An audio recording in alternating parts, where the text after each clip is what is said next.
આપણા વિસ્તારના સન્માનીય સાંસદ ભાઈ શ્રી રાજેશભાઈ, આ વિસ્તારના ધારાસભ્ય અને આ સમૂહ લગ્નના પ્રણેતા અને મુખ્ય દાતા ભાઈ શ્રી કારુભાઈ રાઠોડ, ડાયા બાપા જાલંદ્રા, હરિભાઈ, ચંદુભાઈ, ઉપસ્થિત બધા જ વડીલો અને સમસ્ત કારુભાઈ રાઠોડના પરિવારજનો અને અહીંયાના જે લોકો પણ આ વ્યવસ્થામાં અને આ સત્કાર્યમાં જેમણે પણ ભાગ લીધો છે એ તમામ વડીલો, નવા 40 દંપતી દીકરા દીકરીઓ અને એમના વાલીઓ અને અહીંયા પધારેલા તમામ વડીલો, યુવાન ભાઈઓ અને બહેનો, આ એક એવું સત્કર્મ છે. રાજેશભાઈ ખૂબ ઘણી બધી તમને છણાવટથી વાત કરવી છે, પણ પૈસો બધા પાસે હોય છે, એમની વાપરવાની પણ ઈચ્છા હોય છે, પણ એમને ખબર નહીં એમના નસીબમાં વાપરવાનો હોય કે ના હોય.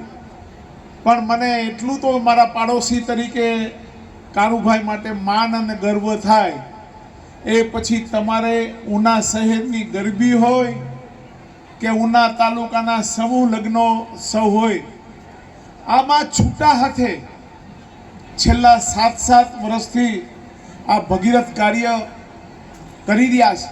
આપણે ખાલી આપણા ઘરે એક લગ્ન હોય તો 1 મહિના દિવસથી બધા કામો પડતા મૂકીને આમાં જોડાઈ જવું પડતું હોય છે. સમૂહ લગ્ન કેવા અઘરા છે અને એમાં શું જરૂરિયાત પડે શું નહીં એની ખબર મને પણ એટલા માટે છે કે હું પણ કોડીનારમાં સમૂહ લગ્ન ઉજવ્યા છે, પણ અહીંયા તો માત્ર ત્યાં તો અમારો આખો તાલુકો અને સમાજના લોકો અમારી સાથે હોય છે, પણ અહીંયા આખી પરિસ્થિતિ જુદી છે. વધુમાં વધુ પોતાના ખિસ્સામાં હાથ નાખીને સમાજ માટે જે કંઈ દેવું પડે અને આવા સત્કાર્યમાં જેટલું દઈ શકાય એટલું કારુભાઈ અને એમનો પરિવાર અત્યારે આપી રહ્યા છે. મને થોડા દિવસ પહેલા અમારા વિજયનો ફોન આવ્યો કે તમે આવજો ખાસ. એટલે મેં એને કીધું કે આમ હું ઘરે લગ્નો હોય તો ઓછો જાઉં છું, પણ તારા સમૂહ લગ્ન છે હું ચોક્કસ આવીશ. હું એટલા માટે કહું છું કે આ તો કેટલાય વખત પહેલાની બધી બાબતો છે મારા ભાઈઓ. આજે આપણે આ બધી સુવિધાઓ જોઈ રહ્યા છે. મને બરાબર યાદ છે એવા કેટલાય પરિવારોને મેં મારા જીવનમાં જોયા છે કે દીકરી કે દીકરાના લગ્ન કરવા હોય ને તો ખેડૂત હોય ને એને પણ પોતાને 1 વીઘા ઓછી કરવી પડતી. આજે આ બધામાં તમે 40 લગ્ન એટલે કેટલું ખર્ચ થાય. આ ખર્ચ પોતાની કમાણીમાંથી, પોતાના કમાયેલા પૈસામાંથી સમાજ માટે, પોતાના સ્વજનો માટે વાપરવાને એ ખૂબ મોટું પુણ્યનું કામ છે મિત્રો.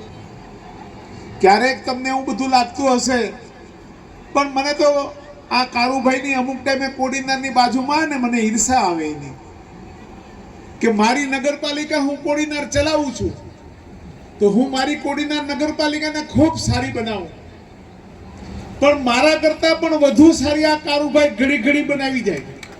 હું કાંઈક એકાદો ટાઉન હોલ કરું તો એ સ્ટેડિયમ બનાવીને બેઠા હોય. હું સ્ટેડિયમે પહોંચું તો એ પાછા તળાવનું બ્યુટિફિકેશન કરતા હોય. આ દેશી માણસ છે. તમારે બધાય શું કહે છે કે કારુભાઈ એટલે દેશી, ઓછું ભણેલા ગણેલા, પણ તમને કહું ને અમારા બધાને આટો વાઢી દે ને એવી આવડત ને એવા બેસ્ટ પ્લાનર છે આ માણસ. એની કોઠા શું તમને હું કહું, આ ઉના શહેરમાં આવતા 10 વર્ષમાં જ તમને દેખાઈ આવશે કે આવનારા 10 વર્ષમાં આ ઉના શહેરનું આખો વિકાસ અને આનો નકશો બદલાવી નાખશે આ માણસ. હું આપને એટલા માટે કહું કે નગરપાલિકા હું પણ 30 વર્ષથી ચલાવું છું પણ આ તો ખૂબ મોટી, અમારા કરતા 3 ગણી મોટી નગરપાલિકા અને વસ્તીનું ધોરણ.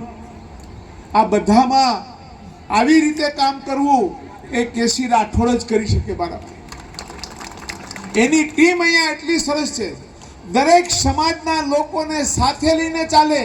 પછી ચંદુભાઈ હોય કે અમારા ડાયા બાપા હોય કે હરિભાઈ હોય કે કોઈ પણ હોય, બધાને સાથે લઈને ચાલવું.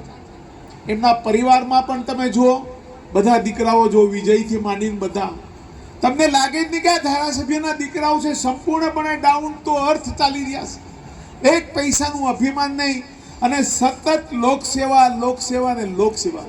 બધાને એમ થાય આટલો સમય બહુ ઓછા ધારાસભ્યો આપે છે. ભાઈ, હું પણ અગાઉ ધારાસભ્ય રહ્યો, સંસદ સભ્ય રહ્યો, પણ પ્રજાની વચ્ચે આટલો વધુમાં વધુ જો સમય કોઈ આપતો હોય ને, આ કેસી રાઠોડ અને એનો પરિવાર છે.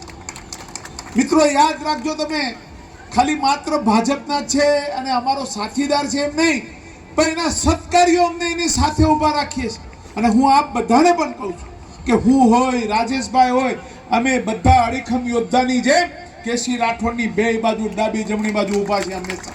અને એના જેટલા પણ સારા કામો હશે ને એમાં એની સાથે રહેશું, અને એના દુઃખ સુખમાં પણ અમે એની હારે રહેશું. અને આ વિસ્તારની કાયાકલ્પ કરવા માટે સંપૂર્ણપણે એને ભગવાન શક્તિ આપે એવી સોમનાથ દાદાને પ્રાર્થના કરી વિરમું છું. ભારત માતાની.